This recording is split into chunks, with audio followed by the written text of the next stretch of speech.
Bismillahirrahmanirrahim. Assalamualaikum warahmatullahi wabarakatuh. Alhamdulillah wassalatu wassalamu ala rasulillah Sayyidina wa maulana Muhammad ibni Abdillah wa ala alihi wa sahbihi wa man tabi'ahu wa mawalah. Subhanaka la ilma lana illa ma 'allamtana innaka antal alimul hakim. Rabbi shrah li sadri wa yassir li amri wa hlul 'uqdatam min lisani yafqahu qawli. Tadi dalam perjalanan ke Masjid Muslimin Komplek JCT Johor Medan Sumatera Utara ini, saya tanya ke Ustadz Iqbal Sauki Pulungan LC, kakak kelas saya di Mesir. Bang Iqbal, kemana kita ini? Ke Masjid Muslimin JCT Johor. Apa judulnya dikasih panitia itu? Membangkitkan semangat menghadapi Covid. Cemana pula kita membangkitkan semangat? Kita pun udah kehilangan semangat. Jadi sekarang ini banyak orang kehilangan semangat, Bapak Ibu yang dimuliakan Allah. Tapi mendengar takbir protokol tadi, semangat kita semua. Mau meletup rasanya sound system itu. Hari ini hampir saya 2 kali kena prank. Pertama, jumpa orang pakai masker. Orang pakai masker ini kan tak tahu kita, dia entah senyum, entah ketawa, entah ngejek kita kan. Tengok biji matanya berkedip-kedip aja. Rupanya komandan dan lanal Angkatan Laut. Masuk ke dalam pakai masker, rupanya Pak Gubernur. Nah, jadi sejak ini pelajaran buat saya, hati-hati jumpa orang pakai masker. Tengok baik-baik. Jangan sampai kena kita. Oleh sebab itu malam ini kita berbahagia, hadir Bapak Gubernur, hadir Komandan dan Lanal Angkatan Laut dari Belawan, ada pula tamu kita Pak Ridwan Shah, ada pula Pak Jimitan, yang tak dapat disebutkan satu persatu. Insya Allah semuanya dimuliakan Allah Subhanahu wa Ta'ala. Jadi kita ini kalau kehilangan semangat, tidak ada yang bisa membangkitkan semangat itu kecuali Dia, la ilaha illallah. Siapa nama Dia? Allah. Adakah Tuhan selain Dia? La ilaha illa huwa. Apakah Dia itu hidup? Dia tidak hidup, tapi Dia maha hidup, Al-Hayyu. Apakah Dia mengatur hidup aku? Al-Qayyum. Dia mengatur hidupku. Apakah dia mengantuk? La ta'khudhuhu sinatun wala naum. Apa punya dia? Apa yang dia miliki? Lahu ma fis samawati wa ma fil ard. Ada yang bisa menolong kecuali selain dia yang memberikan pertolongan. Man dzalladzi yashfa'u 'indahu illa bi'izni.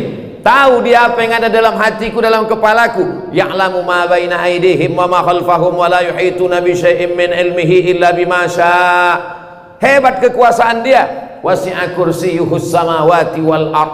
Susah Dia mengurus hidup aku. Wala ya'uduhu hifzuhuma. Hebat Dia. Wa huwal aliyyul azim. Ayat apa itu? Ayat kursi. Belum lagi ayat meja, itu baru kursi aja. Oleh sebab itu kalau kita down, yang membisikkan down, rasa hilang semangat, rasa takut, rasa cemas, rasa ngeri, itu setan. Asyaitanu ya'idukumul faqra.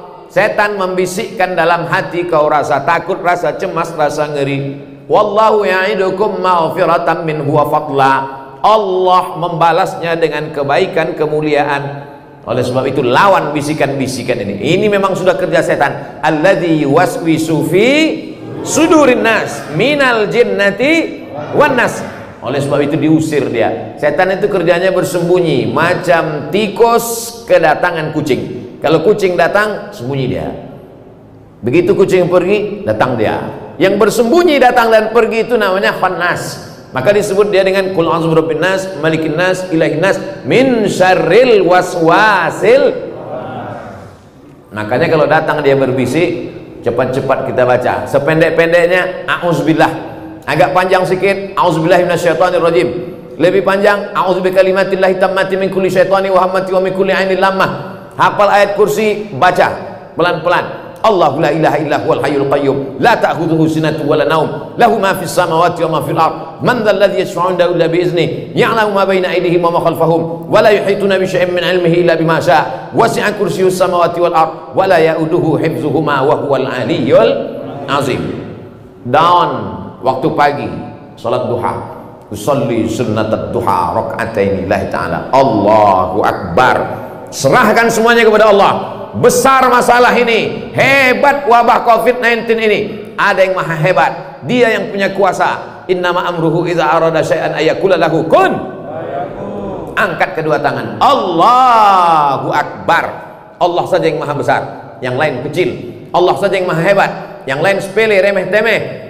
Serahkan semuanya kepada Allah. Inna salati wa nusuki wa mahyaya wa mamati lillahi rabbil alamin. Di ujung solat pun begitu juga. At-tahiyatul, penghormatan, mubarakatul, keberkahan, sholawatul, doa-doa, thayyibatul, yang baik-baik. Punya siapa? Lillah, bukan punya kita. Kita ini tak ada daya, tak ada upaya, tak ada apa-apa. La haula la quwata illa billah. Jadi berlindung itu kepada Allah. Kau semangat kali ku tengok. Kemana kau berlindung? Ke dukun.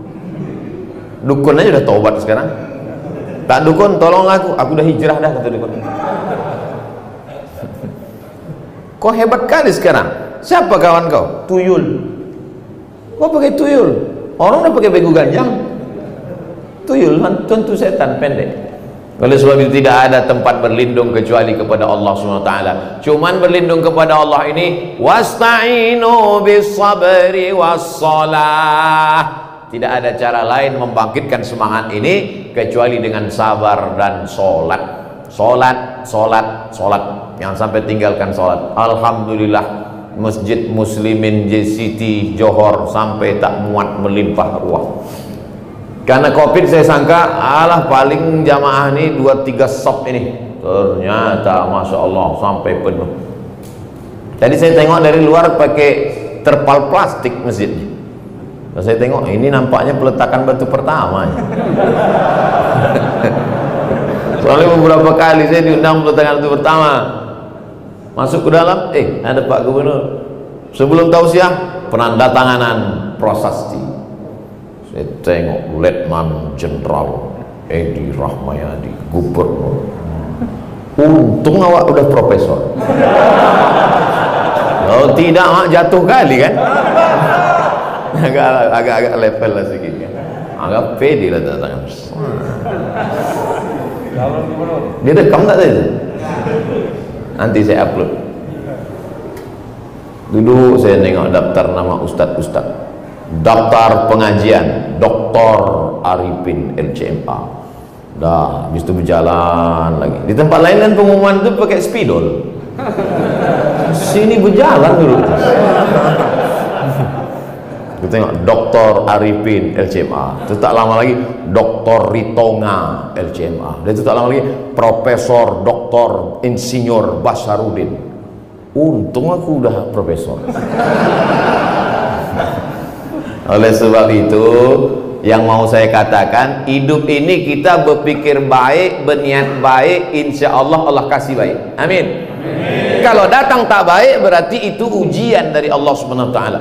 Banyak kali hidup ini ujiannya Pak Ustaz. Dunia ini tempat ujian. Kalau kau mau tak ujian, mau ke mana lagi?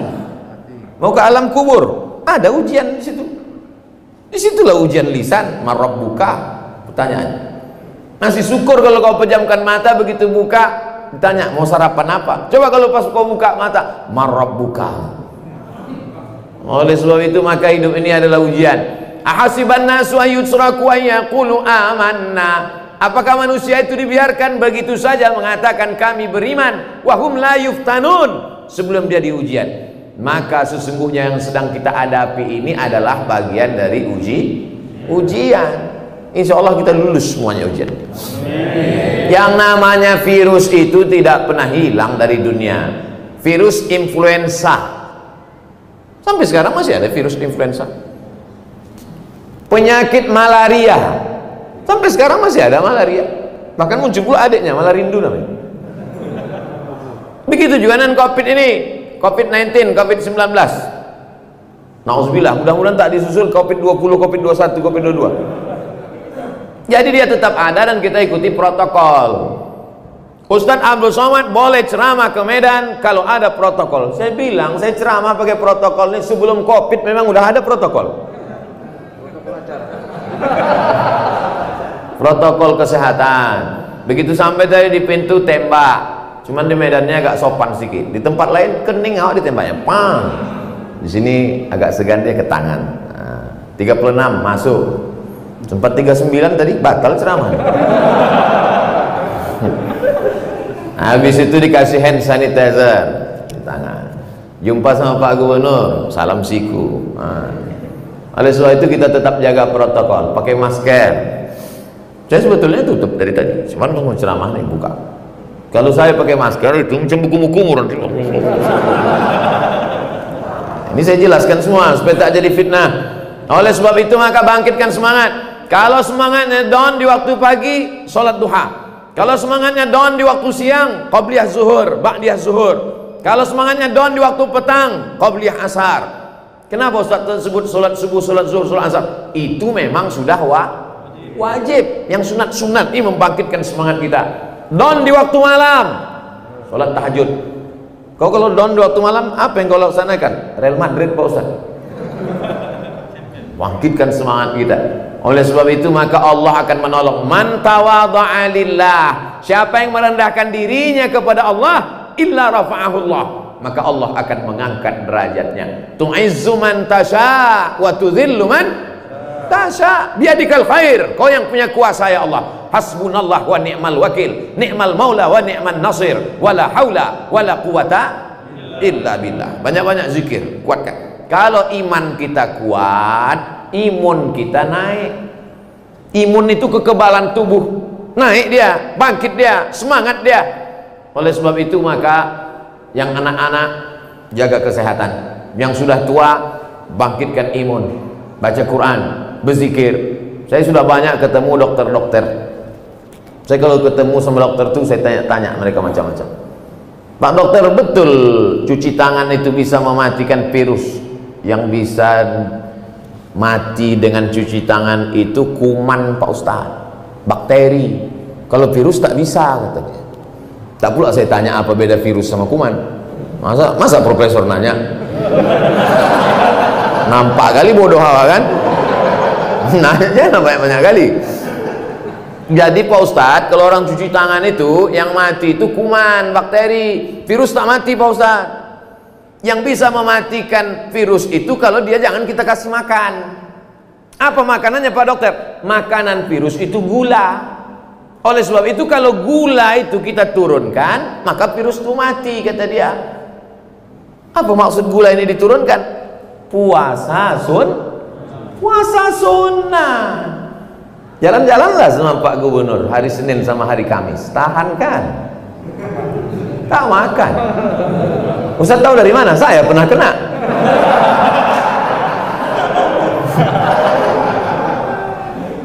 Saya memang selalu ngajak puasa. Mari kita puasa Senin Kamis. Mari puasa. Ustaz Somad puasa? Anda. Kenapa Ustaz tak puasa? Aku musafir dari Riau. Jauh. Rupanya Pak Gubernur puasa. Oleh sebab itu maka puasa sunat ini bagus sekali. Saya jumpa sama Pak Dokter kena penyakit diabetes mellitus. Kalau udah kena dia ke kulit, meletus-letus kulit itu. 17 tahun kena diabetes. Sembuh total, sehat karena puasa sunnah. Ayatnya pula yang dibaca oleh qari kita tadi, inna iddatas syuhuri indallahi 12 syahran fi kitabillah. Sesungguhnya bulan itu ada 12 yang ditetapkan dalam kitab Allah. Minha arba'atun hurum, ada 4 bulan mulia, Zulqa'dah, Zulhijjah, Muharram, dan kita sedang berada di bulan Agustus pula, kata dia. Memanglah Agustus. Zulqa'dah, Zulhijjah, Muharram. Yang satu lagi apa? Bulan Rajab. Maka di bulan-bulan ini banyak bagus puasa sunnah. Oh, kalau gitu tadi Ustaz puasa? Enggak, mana aku puasa? Udah diajak makan di restoran konseptan.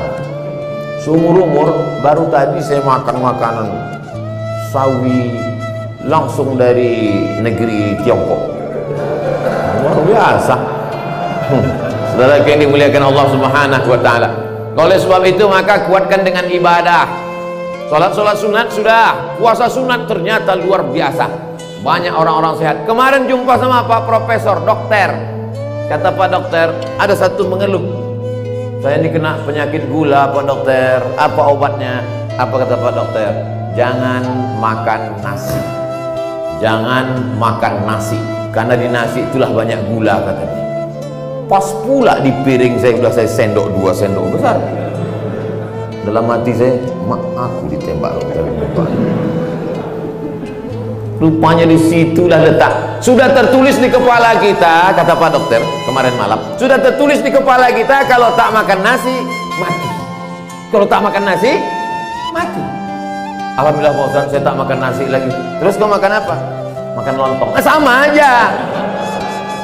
Oleh sebab itu maka kita luruskan mindset kita ini.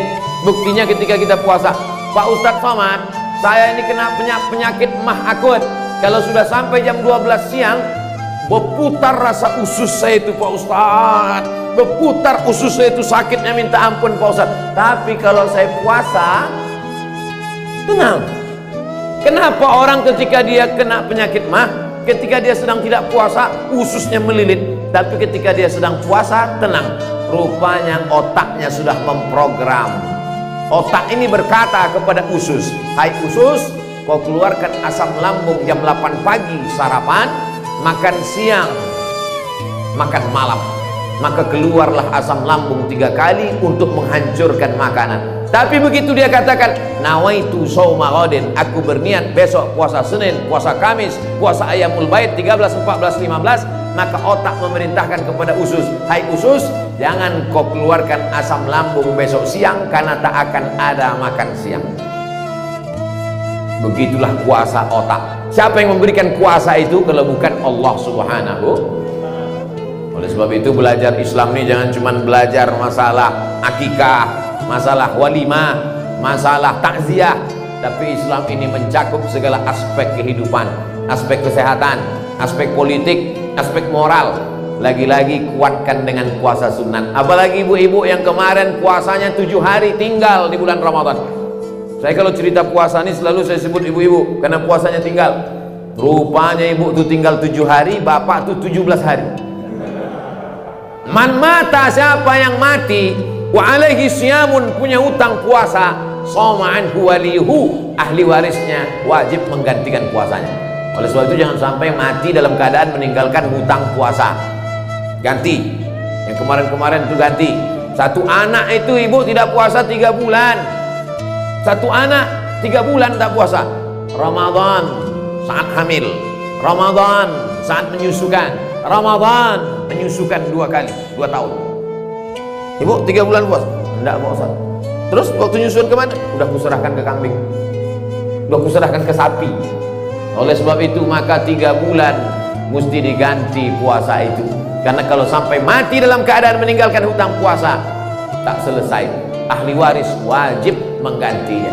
Nah, ini cara membangkitkan imun, membangkitkan semangat, tapi tetap ikut protokol kesehatan, pakai masker, cuci tangan dan lain sebagainya. Ini sekarang manusia menghadapi COVID ini terbagi 2 Bapak Ibu. Ada satu kelompok yang amat sangat berani menghadapi COVID. Ditantangnya pula COVID. Mana COVID itu? Biar kumur-kumur pakai COVID. Yang satu lagi pula terlalu takut kepada COVID. Takut. Sampai bersin pun ditahan. Rupanya keluar dari bawah. Oleh sebab itu menghadapi COVID ini kita tetap berikhtiar. Karena kita adalah ahlus sunnah wal jamaah. Kita bukan ahlul bid'ah. Kita adalah orang-orang yang beramal karena Allah Subhanahu wa ta'ala. Tetap pergi kerja, langkahkan kaki pagi, bismillahi tawakkaltu 'alallah, la haula wala quwata. Komandan angkatan laut masih mau ke masjid ikut pengajian. Gubernur, tentara, bintang 3 masih mau ikut pengajian. Ini baru jadi RT udah tak ke masjid. Oleh sebab itu maka ini adalah pelajaran kita bersama. Dulu waktu masih Pak Gubernur belum jadi gubernur, saya ketemu beliau di masjid. Jumpa di masjid di Sibolga, jumpa di masjid di Medan. Setelah jadi gubernur, ketemu pun di masjid. Kemarin subuh dengan Bang Ijek, jumpa di masjid. Saya pikir mereka ini sudah sibuk, banyak tamu, tak sempat lagi ke masjid. Jumpa di masjid. Banyak juga di tempat lain, pas kampanye-kampanye aja jumpa di masjid. Habis itu tak ada ke masjid lagi. Tapi mereka tidak. Setelah saya telusuri, rupanya mereka memang orang-orang masjid. Jadi ada mobil pembersih. Gimana ceritanya bang ini mobil-mobil pembersih masjid? Inilah Pak Ustadz, kita ini kan diajarkan supaya jaga kebersihan. At-tahuru syatrul iman, kesucian, kebersihan sebagian dari iman. Tapi kadang kita malu. Kalau di tempat tetangga sebelah itu kita tanya mereka, mana WC-nya? Tapi kalau tempat kita tak perlu kita tanya, kita pejamkan mata, cium aja napas, langsung tahu di mana letaknya. Oleh sebab itu makalah muncul mobil-mobil gratis pembersih WC-WC ini Pak Ustaz. Jadi mereka memang orang-orang masjid. Peradaban kita dibangun dari masjid. Oleh sebab itu masjid ini cantik luar biasa. Dari mulai kubahnya, indah kaligrafi, Asmaul Husna, lampu-lampunya, keramiknya, macam kaca di bawah. Hati-hati yang pakai kain. Oleh sebab itu AC-nya, Masya Allah. Kami di dalam ini menengok kalian yang di luar tuh macam akuarium. Macam-macam ikan mas koki nampak kan. Oleh sebab itu masjid ini kecil tapi Masya Allah artistik. Ada pula papan tulisnya, itu menunjukkan pengajiannya pakai papan tulis, betul-betul ngaji. Dan saya tengok jadwalnya penuh. Senin malam Selasa khotib Jumat. Khotib Jumat memang ada khotib kan. Ada pula pengajian. Oleh sebab itu maka ini pengajian-pengajian di hidup. Kalau tidak, na'udzubillah, anak-anak muda itu anak-anak muda. Kalau sudah anak muda ke masjid, insya Allah selamat dari narkoba, selamat dari pergaulan bebas, selamat dari LGBT, selamat dari perbuat anak-anak muda. Dari mulai pintu tadi anak-anak muda sampai ke dalam banyak anak-anak muda. Oleh sebab itu maka kita bersama berkumpul di masjid, bangkitlah semangat. Adapun bahwa dunia ini macam-macam datang. Ada kalanya datang dari laut, tsunami namanya. Ada kalanya datang erupsi. Kemarin kita melihat awan menggumpal di atas. Sejak dari zaman dulu sampai hari kiamat nanti dunia ini akan terus begini. Tak ada amannya, tak ada damainya. Oleh sebab itu bagaimana kita menjalaninya bergantung kepada Allah, memperkuat ibadah. Falyabudu rabb hadzal bait. Banyak-banyaklah kau beribadah kepada Allah. Kalau kau banyak beribadah kepada Allah, dua dijanjikan Allah. Apa dia? At'amahum min ju'. Kalau kau lapar dikenyangkannya perutmu.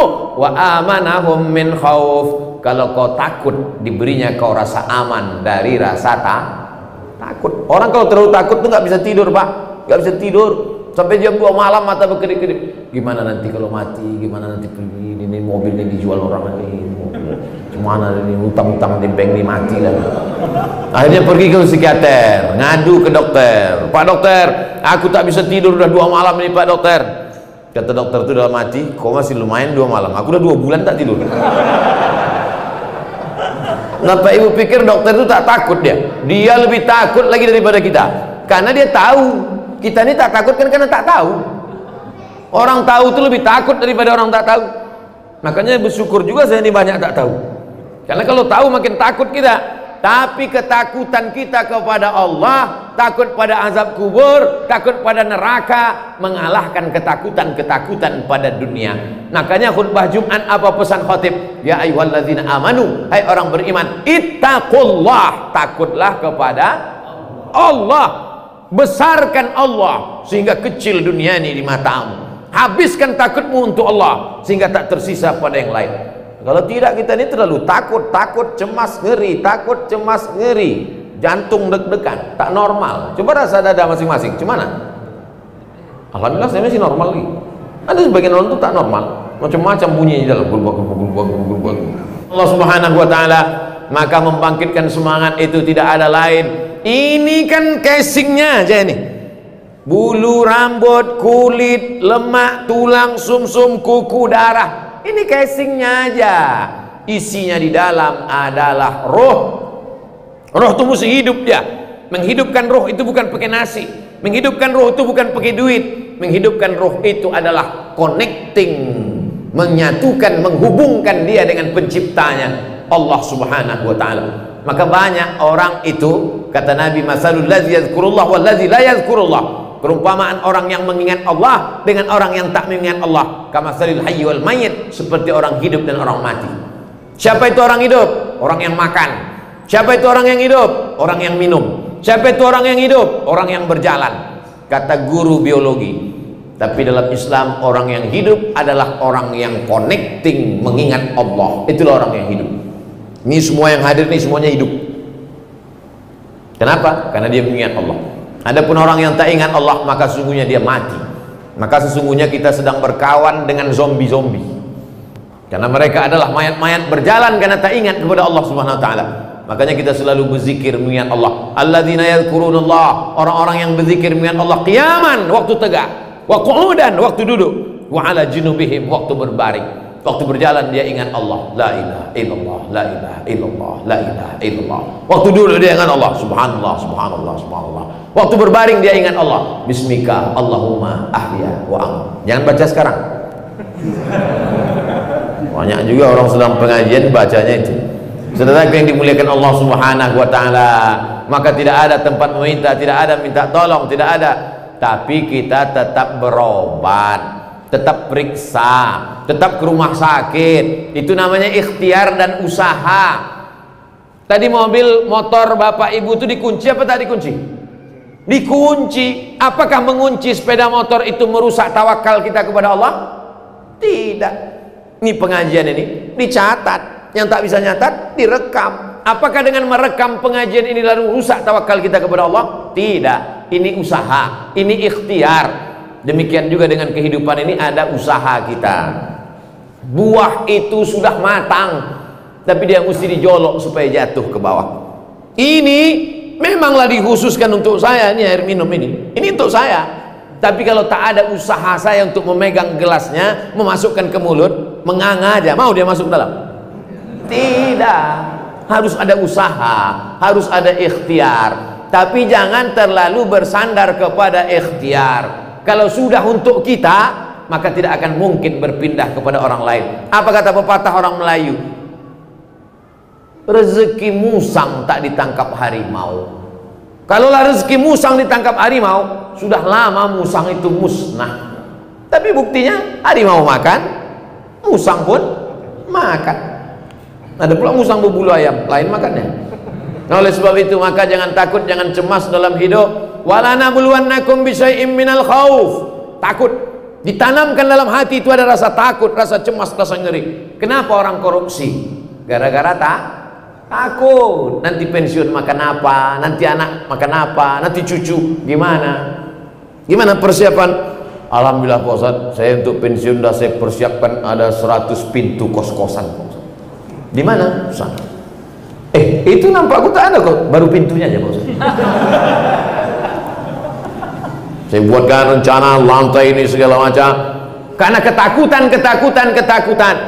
Salahkah kita meninggalkan anak cucu keluar dalam keadaan miskin? Anta da'a warasataka aghniya. Kau tinggalkan anak cucumu dalam keadaan mampu, mapan secara ekonomi, khairun, lebih baik min anta da'ahum 'allatan, daripada kau biarkan mereka miskin, susah, melarat. Kada al-faqru ayyakuna kufran, hampir saja kefakiran membuat orang menjadi kafir. Antara fakir dan kafir tipis, setipis kulit bawang. Tapi jangan gara-gara takut lalu kita menghalalkan segala cara. Alimtu anna rizqi la yakhudhuhu ghairi. Aku tahu bahwa rezekiku tidak akan mungkin diambil oleh orang lain. Kalau sudah rezeki kita berkumpul seluruh orang di dunia ini untuk menghalanginya, tidak akan. Kenapa? Karena itu memang sudah ketetapan Allah. Tapi jangan gara-gara ini besok, saya takut juga menyampaikan model-model begini. Besok semuanya tak ada yang cari nafkah. Bang, abang tak pergi kerja. Kalau sudah ditetapkan untuk kita, tak akan mungkin diambil orang. Makanya dengar pengajian itu dengar dari awal sampai akhir. Jangan kau dengar yang potong-potong itu aja. Belilah paket agak 4 giga. Saudaraku yang dimuliakan Allah Subhanahu wa taala, keyakinan itulah yang ada dalam diri Pak Gubernur. Keyakinan itulah yang ada dalam diri Bapak bisnismen pengusaha kita. Mereka hanya buka usaha, setelah itu dia serahkan pada Allah, dipanggilnya, dijemputnya rezeki itu dengan azan. Jadi saya mampir ke rumah makan, ke restoran, sampai 2 kali waktu sholat, 2 kali azan. Saya tanya, mana musola masjid? Nggak ada Pak Ustaz, azannya di sini. Baru inilah saya dengar ada azan dari restoran. Azan, sholat kami di atas. Allahu Akbar, Allahu Akbar. Tidak semerdu itu. Di bawah itulah sedikit. Tapi bangga kita. Bangga kita. Lalu kami tanya, oh jadi azannya di restoran ini? Iya. 5 kali? Enggak lah Pak Ustaz, subuh kan belum buka. Oh iya. Artinya apa? Jemput rezeki itu dengan meminta kepada dia yang punya rezeki, bukan minta kepada makhluk. Bersandar kepada makhluk akan kecewa. Hari ini menjadi kawan, besok berubah menjadi lawan. Hari ini menjadi orang baik, besok menjadi musuh. Oleh sebab itu tak ada tempat meminta kecuali kepada dia. 17 kali kita ulang sehari semalam, iyyaka na'budu wa iyyaka nasta'in. Oleh sebab itu maka hidup ini kita berusaha. Masa lalu tak dapat kita ulang, masa akan datang pun remang-remang tak tahu kita. Masa inilah kita nikmati dengan beribadah. Ada yang bisa menjamin bahwa besok pagi dia masih hidup? Siap-siap. Jadi kalau Ustaz mati besok pagi, selesai, habis tabligh akbar. Kalau Ustaz masih hidup besok pagi, kalau kau hidupkan aku besok pagi ya Allah, tambahkan amal soleh.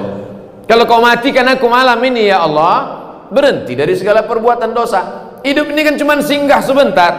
Ustaz dari mana? Dari Pekanbaru. Mau ke mana? Mau ke Bukit Tinggi. Di mana Ustaz singgah? Singgah ke Medan. Tausiah terakhir di Masjid Muslimin. Habis itu pergi kami ke Bukit Tinggi. Selesai. Say goodbye. Dah. Habis. Hidup ini pun begitu juga. Singgah sebesar di dunia. Habis itu nanti masuk ke liang lahat. Tunggu hari kiamat. Habis itu masuk ke surga. Semuanya yang hadir di masuk surga insyaallah. Cuman yang di luar itu agak lama sedikit. Tidak, tak ada itu. Pokoknya semuanya masuk surga.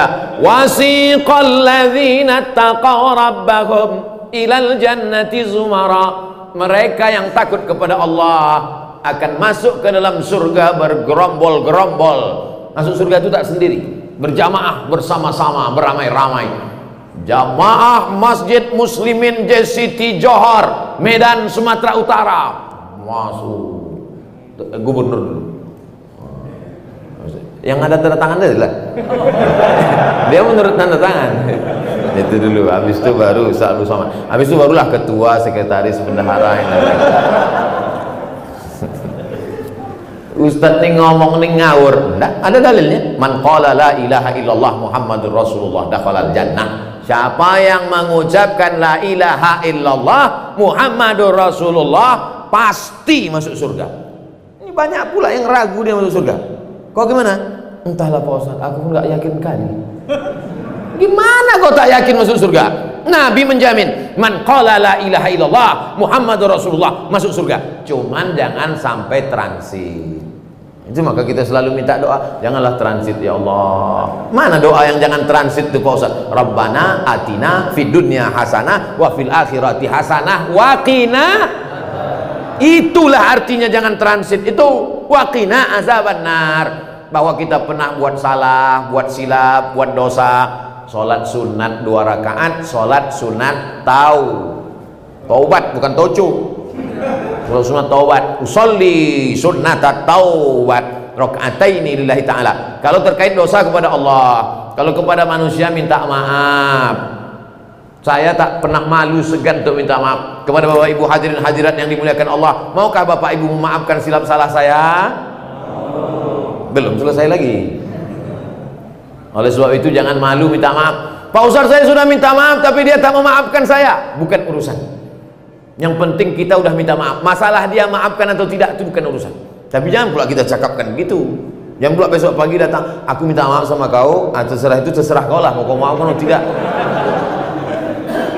Kan begitu. Oleh sebab itu kita ini jangan sampai ada menzalimi orang, menyakiti orang, menganiaya orang, menempeleng orang, memukul orang, menteror orang, menyantet orang. Masalah kita dianiaya orang, masalah kita diejek orang, sesungguhnya pahala dia sedang mengalir, transfer tak berhenti kepada kita.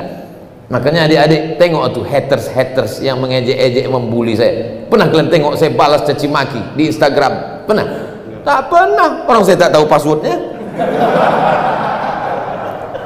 Saudara yang dimuliakan Allah Subhanahu wa taala, hidup ini kita ikuti saja relnya. Setelah itu kita serahkan kepada Allah, kita berikhtiar. Setelah itu kita minta kepada Allah, apa yang baik menurut engkau ya Allah. Kalau memang baik, berikan.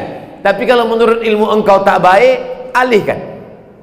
Banyak orang menyusun sesuatu, setelah itu dipaksanya Allah mengikuti kemauan dia.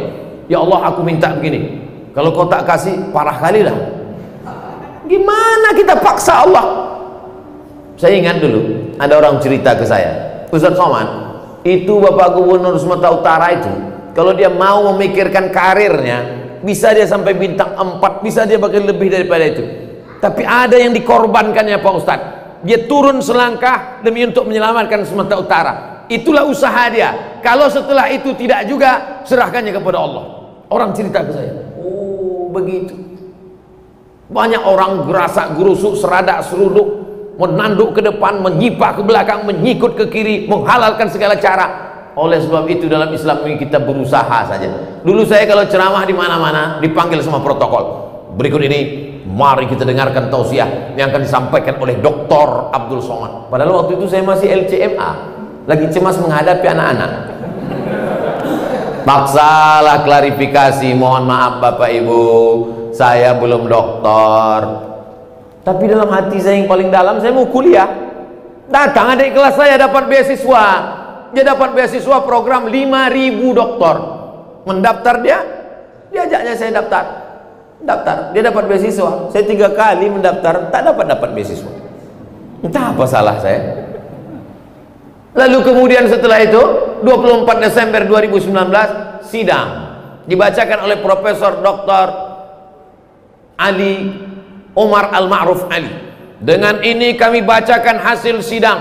Abdul Somad mendapat gelar PhD Doctor of Philosophy dengan judul disertasi Syekh Hasyim Asy'ari wa atharuhu wa jihaduhu wa juhuduhu fi khidmati sunnah fi Indonesia dengan nilai cum laude. Wah, viral. Desember. Habis itu bulan Februari pergi saya ke Brunei Darussalam. Datang Pak Rektor Universiti Islam Sultan Syarif Ali. Diserahkannya satu lembar besar penyerahan. Dengan ini kami lantik Abdul Somad sebagai visiting profesor. Mohon nanti Ustadz kalau kemana-mana tulis itu di belakang nama Ustadz, Profesor Abdul Somad. Tak pernah saya cari-cari, tak pernah saya minta-minta, tak pernah sekalipun saya minta kepada Allah, ya Allah kasihlah aku profesor, aku membuat kartu nama sebesar amplop. Tak pernah. Sampai sekarang saya tak punya kartu nama, tak ada kartu nama. Makanya sekarang segan kadang kalau jumpa sama pejabat itu, ini kartu nama saya Pak Ustadz. Tak kartu nama sampai sekarang. Karena kalau saya buat panjang sekali itu, Datuk Seri Ulama Setia Negara Kai Jaga Mangkudilaga Profesor Dr. Abdul Somad LCD SE PhD MA, panjang kali, 2 kali 3 baris. Tapi di mana-mana saya minta supaya tulis pendek saja, 3 huruf cukup, UAS. Ini deh. Ini dikasih orang. Saudara yang dimuliakan Allah Subhanahu wa taala, saya cerita ini ke anak-anak bapak, ke anak ibu untuk motivasi dia supaya belajar. Aku tak perlu mengenalkan diriku kepada lovers karena mereka mencintai aku. Dan aku tak perlu menjelaskan diriku kepada haters karena itu tak merubah keyakinan mereka terhadap aku.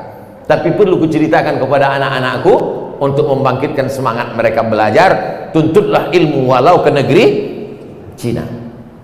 Kenapa disebut negeri Cina? Karena itulah negeri yang paling jauh dari kota Makkah, dari Nabi Muhammad SAW. Tapi ada makna kedua, karena peradaban yang luar biasa. Waktu itu kertas. Ada Bapak Ibu mendengar Quran itu ditulis di kertas zaman Nabi? Tak ada. Kertas ditulis di pelepah korma, kertas ditulis di tulang onta, kertas ditulis. Waktu itu yang ada kertas adalah di negeri Cina. Nabi ada menyebut utlubil ilma walau bisin, sin, karena waktu itu mereka membuat bubur kertas dari bambu. Bambu itu mereka buat bubur, lalu kemudian dijemur kering, itulah dia menjadi kertas. Lalu kemudian datanglah masa berikutnya, Quran ditulis di kertas, sampailah kita hari ini. Jadi jangan bayangkan Quran itu turun dari atas langit, kertas turun. Enggak, Quran itu adalah suara yang masuk ke telinga Nabi. Setelah itu Nabi membacanya, didengar oleh sahabat Nabi. Sahabat membacanya, didengar oleh tabi'in. Tabi'in membacanya, didengar oleh tabi'in. Sampailah ke guru-guru kita, sampailah ke kita hari ini, sampailah ke qari tadi. Oleh sebab itu ayat yang pertama turun, kita disuruhnya selalu membaca, baca dan membaca. Tengok bule-bule itu di airport menunggu pesawat, baca aja. Orang kita tebal betul buku untuk bantal i'tikaf. Saudara yang dimuliakan Allah Subhanahu wa taala, maka masa depan ini adalah bagi orang yang punya semangat luar biasa. Tapi kalau sudah semangat ini tak ada, duit banyak, kehilangan semangat, angka bunuh diri terbesar di dunia bukan di Afrika, negeri yang miskin susah melarat. Nah, angka bunuh diri terbesar di dunia bukan di Indonesia. Angka bunuh diri terbesar di dunia di Amerika. Orang-orang kaya bunuh diri karena putus asa, bukan putus belanja. Putus asa. Diminumnya, mati. Menabrakkan mobil, mati. Terjun dari atas gedung bertingkat, mati. Dan mereka bawaannya ketakutan aja. Orang di Amerika tuh bawaannya takut, cemas. Kalau dia duduk-duduk di tepi pantai takut. Apa yang ditakutkannya? Naik makhluk dari dalam laut itu, namanya Godzilla. Kalau dia duduk-duduk tengah malam depan rumah nengok langit, takut. Apa yang ditakutkannya? Turun makhluk yang ngencas itu, alien. Menengok mobil parkir pun dia takut. Takut dia mobil ini berubah jadi makhluk, transformer. Makanya mereka kena penyakit tak bisa tidur malam. Nama penyakitnya insomnia. Kita tak ada. Tak ada kita. Tak ada rasa takut itu dalam hati kita. Malah berapa banyak orang tertidur aja bawahnya. Mereka naik mobil mewah, Mercy, sampai tak tumpah tempat air minum, tak bisa tidur. Kita naik Sudako kelewatan gang.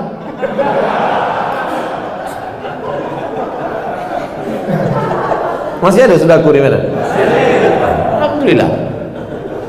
Mereka tak bisa tidur 2 hari 2 malam, sampai makan, sampai pakai narkoba baru bisa tidur. Kita enggak, asal nampak muka ustaz tuh menguap.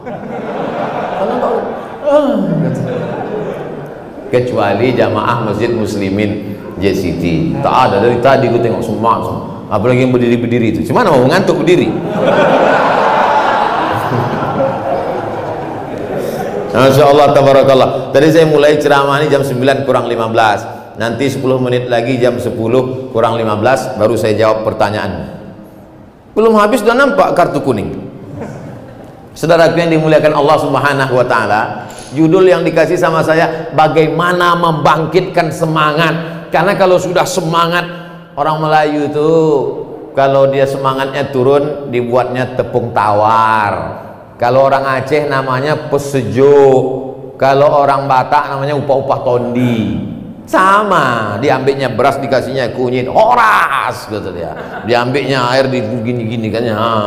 Itu kata dia untuk membangkitkan semangat. Itu tradisi, local wisdom.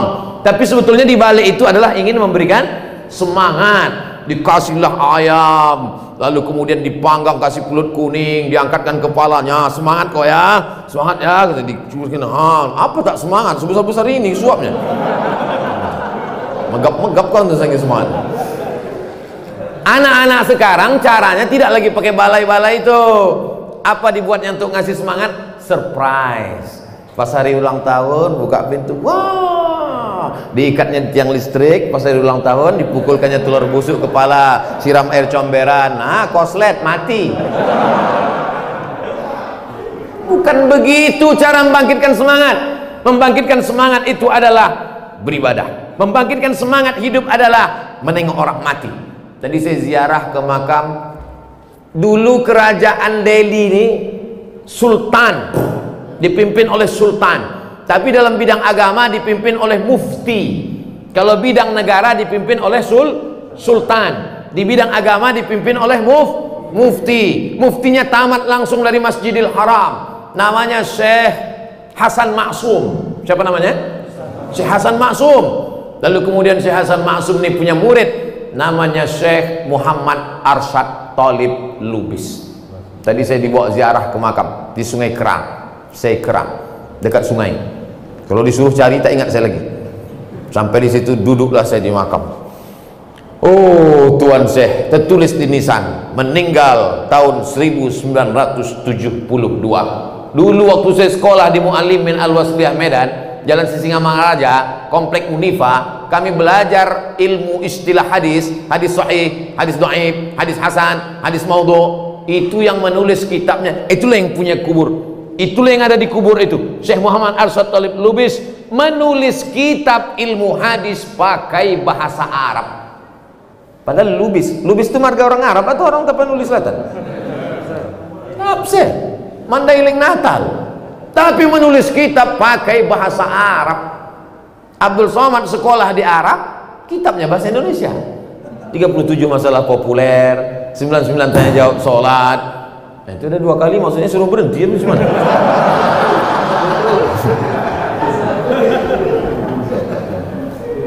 Saya tanya di mana anak-anak almarhum ini? Tinggal 1 lagi Pak Ustadz di Jakarta. Rumah almarhum di mana? Masih ada lagi Pak Ustadz, mau dijual dijadikan museum. Ternyata kalau kita meninggal dunia habis, tapi bukunya masih ada. Dan tak berhenti orang Sumatera Utara ini mendoakan dia. Jadi lama saya berpikir, 72 beliau meninggal, 2 tahun lagi berarti setengah abad, 50 tahun sudah meninggal, tapi orang masih ziarah ke makamnya, orang masih mendoakannya. Pergi pula kami ke Maktab Islamiyah Tapanuli, tempat berkumpulnya dulu ulama-ulama di Sumatera Utara sebelum berdirinya Al-Jamiatul Wasliyah. Nampaklah gambar Tuan Syekh Muhammad Yunus HM Yunus yang memberi nama Al-Jamiatul Wasliyah. Nampak pula di situ gambar Syekh Ismail Banda. Nampak di situ gambar Tuan Syekh Abdurrahman Syihab. Nampak di situ gambar Tuan Syekh Muhammad Arsyad Thalib Lubis. Berkumpul ulama-ulama Sumatera Utara. Sumatera Utara ini tanah yang subur, maka datanglah orang dari berbagai negeri kemari. Semua orang paling lengkap dari mulai atas, Aceh, Sumatera Utara, Riau, Sumatera Barat, Jambi, Palembang, Bengkulu, Lampung, yang paling lengkap semua orang ada di Sumatera Utara. Di mana ada gula, di situ ada semut. Semua suku ada di situ. Bukan cuma lokal Indonesia, datang dari negeri. Untuk yang dari India, ada kampung Kelik. Tersinggung orang itu marah, jadi robaskan namanya Kampung Madras. Tak boleh.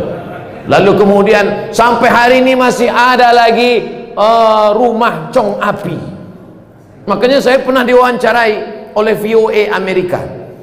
Bagaimana itu tentang orang Islam bisa menjaga keberaneka-ragaman, tentang bagaimana orang Islam di Indonesia bisa menjaga. Saya bilang, kalian kalau cuman mencari berita melalui internet tak bisa, banyak isunya, banyak hoaxnya.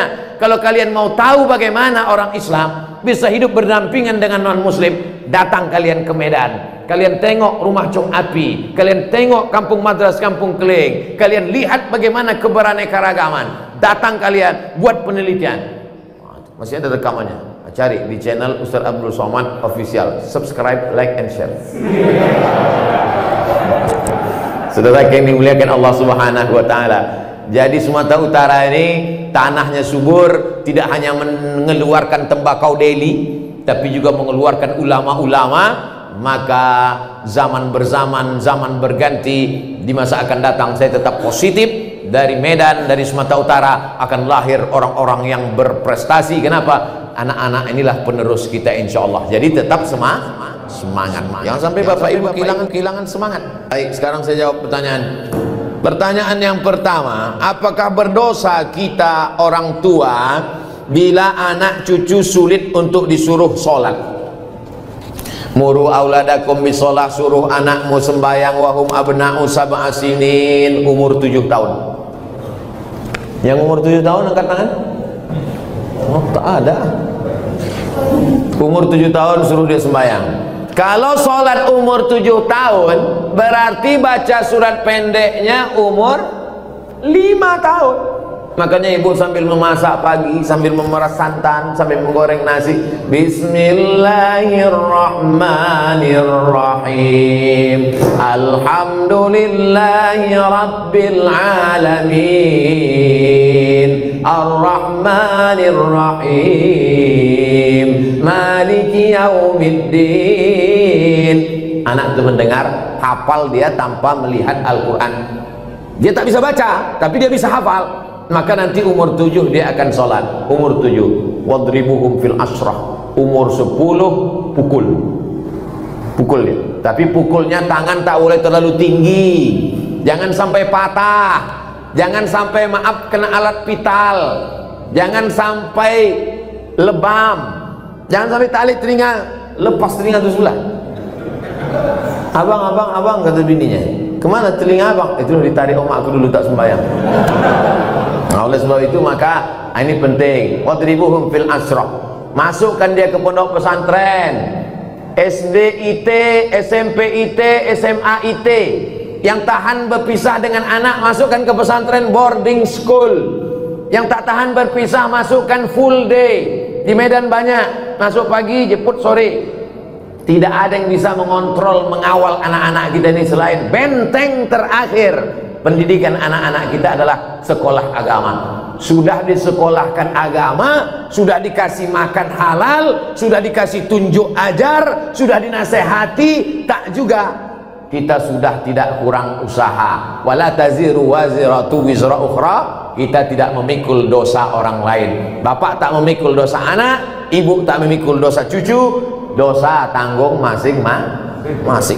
Tapi kalau tak dididik dengan baik, tak sholat mereka, tak puasa mereka, pacaran mereka, LGBT mereka, maka ibu dan bapak berdosa karena menyia-nyiakan amanah.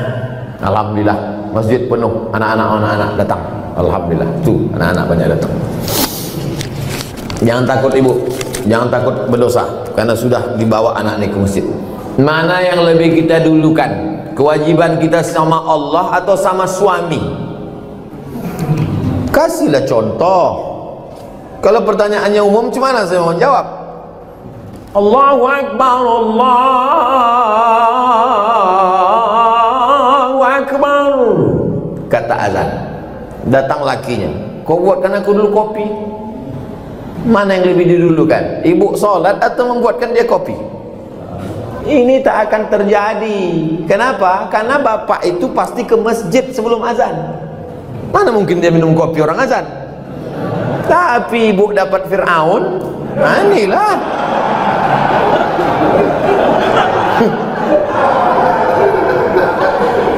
Taatlah kepada suami.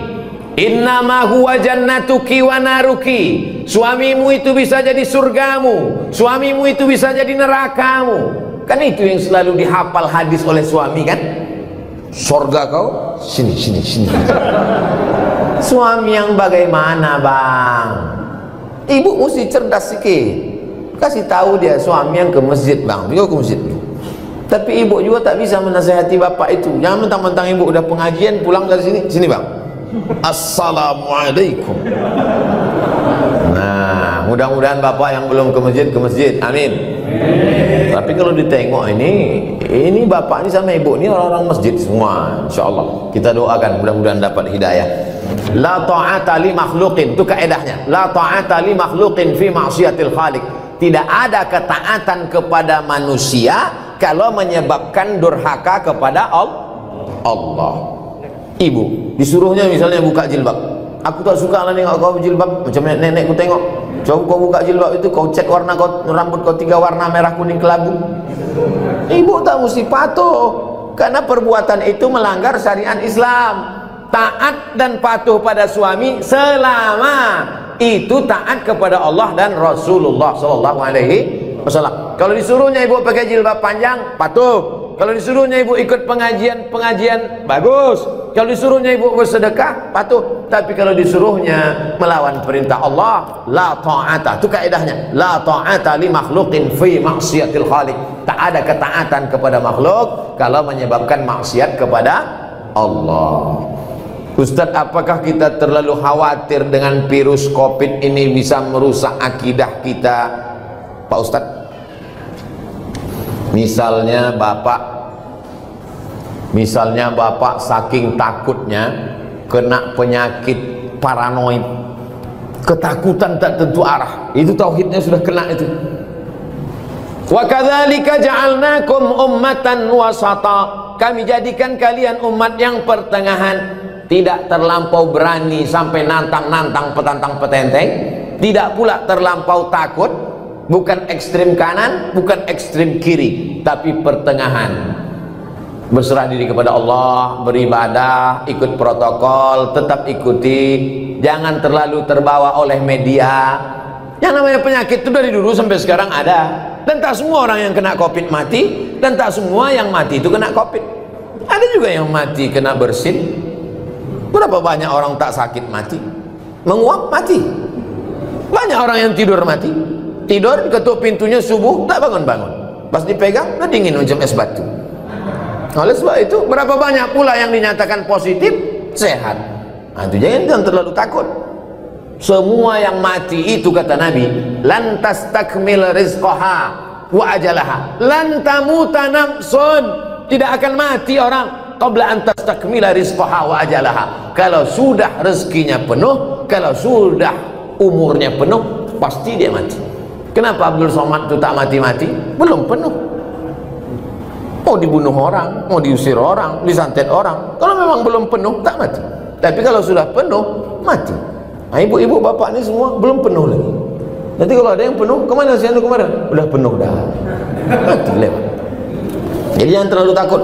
Takut itulah yang membuat kita akhirnya imun kita jadi turun. Kalau sudah imun kita turun, maka kekebalan tubuh kita hilang, penyakit pun datang.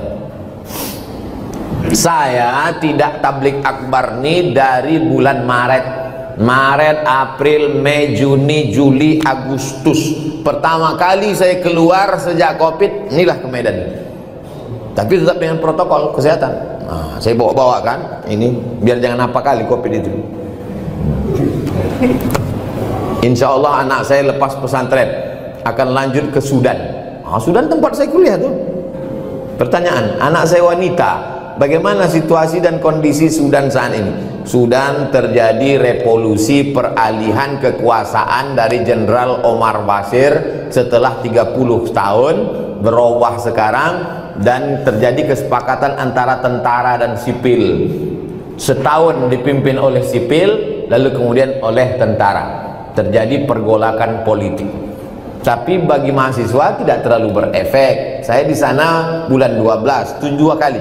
Bulan Juli, kemudian bulan 12 saya datang lagi. Anak-anak mahasiswa beberapa dari Sumatera Utara. Saya membawakan bantuan untuk PPI, Persatuan Pelajar Indonesia yang dari Sumatera Utara. Saya bawakan bantuan. Nah, nih. Datanglah dari provinsi lain minta juga. Saya bilang ini duit orang Sumatera Utara, kalian minta lah ke kabupaten provinsi kalian masing-masing. B, butuh berapa tahun biasanya untuk selesai S1 Pak Ustaz? S1 4 tahun, S2 2 tahun, S3 2 tahun dah bisa sidang. Tapi kalau mau lengkap 3 tahun, lewat dari 3 tahun kena denda. Jadi kalau umurnya berangkat 20 tahun, 4 tahun, 24, 26, 27, 28 28 pulang dia udah doktor. Tidak macam saya, udah 43 baru doktor. Judulnya akhirnya doktor juga. Tapi jadilah daripada tidak sama sekali. Pesantren anak saya saat ini dapat program beasiswa ke Sudan. Apa saja yang harus kita persiapkan untuk menuju ke situ Pak Ustadz? Bahasa Arabnya supaya dia nanti tak berat membaca kitab. Sekarang banyak kursus-kursus bahasa Arab. Kemudian hafalan Qurannya supaya nanti kalau ada kewajiban paling tidak 1 juz, 2 juz, 3 juz. Kalau kami di Azhar Mesir dulu 2 juz 1 tahun, 4 tahun 8 juz. Di Sudan tak ada hafalan Quran. Oleh sebab itu maka jangan terlalu takut, jangan terlalu khawatir. Banyak anak-anak Sumatera Utara di sana, mereka punya persatuan pelajar mahasiswa dari Sumatera Utara. Inilah pertanyaan saya lebih kurang. Terima kasih Pak Ustadz. Saya dulu tahun 1993 habis sholat subuh datang saya ke rumah Ustadz Syekh Jalaluddin Abdul Muthalib, Imam Masjid Raya Medan. Imam Masjid Raya Medan itu namanya Syekh Jalaluddin Abdul Muthalib, wakil rektor Universitas Al-Wasliyah. Habis subuh datang saya ke rumahnya di Simpang Limun. Assalamualaikum Ustadz. Waalaikumsalam. Aku mau sekolah ke Arab Ustadz. Waktu itu saya tak tahu Mesir, Sudan, Maroko, tak tahu. Yang tahu saya Arab aja. Aku mau ke Arab Ustadz. Senyumlah Ustadz Syekh Jalaluddin. Kau kelas berapa sekarang? Kelas 3 Ustadz. Kau selesaikan dulu aliyah baru kau kesini. Jadi yang mau berangkat itu saya. Makanya banyak kalau jamaah nanya ke saya, Ustadz bisa anak saya kuliah ke Arab? Saya tanya, yang mau nih bapak apa anaknya? Anak saya bos. Kalau saya yang mau. Orang tua saya membebaskan saya, terserah kau. Nah, tapi saya mau waktu itu. Lalu kemudian setelah taman aliyah datanglah saya. Ustadz, aku udah taman aliyah, ini ijazahnya. Kata Ustadz Jalaluddin Abdul Muthalib, kau bawa ijazah ini ke Jakarta, kau terjemahkan bahasa Arab, kau legalisir ke Departemen Agama, legalisir ke Departemen Luar Negeri, legalisir. Mendengar departemen itu pucat lah. Akhirnya takut saya, tak berani balik saya ke Riau. Kuliah saya di IAIN. Tapi Allah kasih jalan. Datang pengumuman. Waktu itu belum ada lagi www.google.com. Informasinya masih pakai pos. Jam 12 siang pulang saya kuliah di IAIN. Datanglah surat pakai pos, dikirim kawan saya dulu satu pesantren di Darul Arafah Medan, Lau Bekri, Deli Serdang. Abdul Halim namanya yang mengirim. Ikuti tes ke Mesir besok pagi. Suratnya sampai jam 12 siang. Langsunglah saya berangkat naik SDH, Spiro Dolo Hole. Mendaftar ke IAIN. Sampai di IAIN besok pagi, daftar situ. Nama orang yang menerima pendaftaran itu namanya Ustadz, alah lupa pula namanya. Ditanyanya, ada keluarga kau di Medan? Ada Pak. Kalau tak ada, di rumah. Karena ditengoknya dari Riau.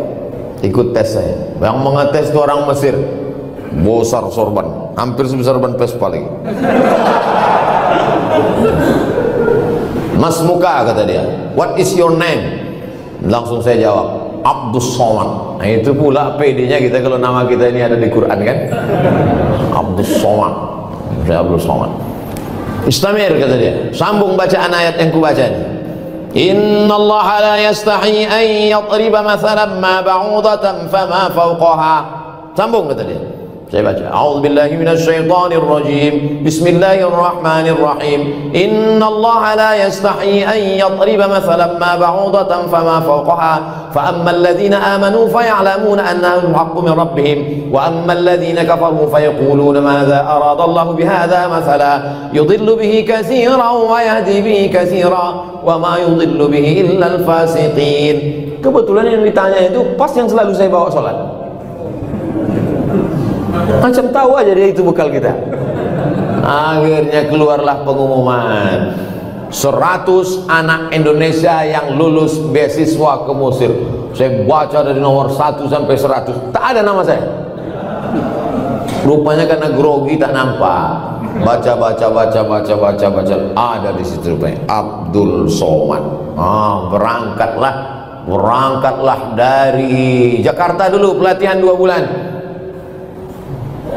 Saya adik-beradik 2 orang. Anak pertama laki-laki, adik pun laki-laki. Orang tua sayang. Bukan saya ini 12 orang lalu pergi satu, lupa dia. Nah, pergi. Kata mak saya tak sampai hati dia melepas. Tapi ada bang mak saya, uak saya, kata dia, kalau ada yang melarang kau pergi, harimau mati meninggalkan belang, manusia mati meninggalkan nama. Kau nanti mau meninggalkan nama baik apa nama buruk?